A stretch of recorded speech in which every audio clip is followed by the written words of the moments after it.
Samar Al-Ashgar joins us now. He is the president of KAPSARC. Thanks so much for taking the time. The energy dialogue here, how important is it, and how important is it that it is held here in Saudi Arabia at the IEF?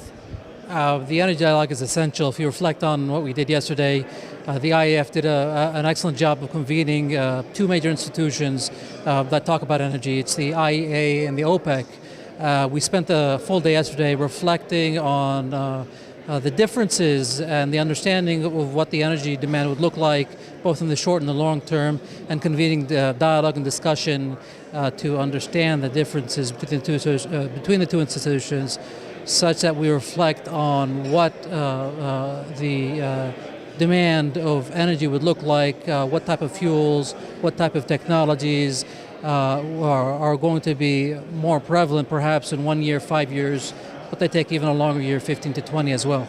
Now, of course, there's a very diverse audience that is here. We have people from right across the industry. How important is it that you have this opportunity for a very frank and open discussion? This is a private meeting, but it also gives you an opportunity to maybe agree and maybe disagree. I mean, this is probably one of the key learning values from this. So it's essential to have a diverse group of people, and it's an opportunity for us as well to network. Dialoguing with people of different backgrounds, different technical expertise brings about better understanding towards the energy challenges that we're going to be seeing. Do you think the role of the International Energy Forum has actually grown in the last few years? How important is it really that it maintains this position? So the International Energy Forum has grown over the past 7 years since its institution. Actually, past 7 years since bringing upon this dialogue between the IEA, OPEC, and the IEF. They've convened it, and I've been in the participating in the last couple. You see that the dialogue over time has become more open, more diverse, and the quality of people attending are different, both in the stakeholder institutions to the OPEC, IEA, and the IEF, but within the other realm of stakeholders that actually work in this business, from the oil companies, as well as from research institutions such as ourselves. Now talk to us a little bit more about KAPSARC actually. You held then the thought leadership, the Roundtable here, very, very important, and a lot of the key players stay here, of course, for this, to be part of this. They really want to contribute. Tell us how the day's been. So KAPSARC is King Abdullah Petroleum Studies and Research Center. Effectively, we're an international energy economics research center. We're based in Riyadh. A great majority of our work here is, of course, in the Kingdom, the GCC, but we have a lot of work internationally. China and India, of course, are just two of the countries that we do spend a lot of time on.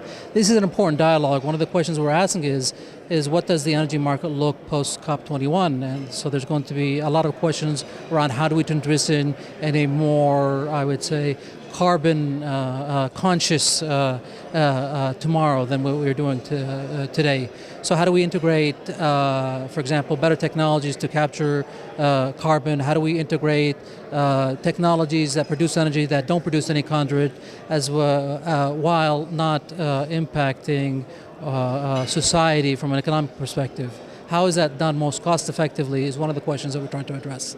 Now, of course, as president of KAPSARC too, this must all help you. You've got experts from around the world, which you have access to anyway, I'm sure, on a day-to-day basis, but coming here to actually also add their knowledge exchange, really, to help you move this process along. So it's essential.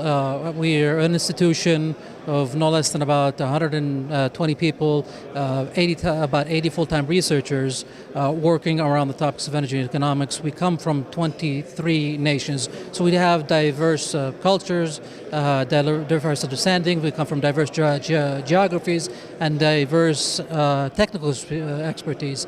But that's not sufficient. It's impossible for us to get an understanding of the challenges of today and tomorrow without collaborating with other institutions globally.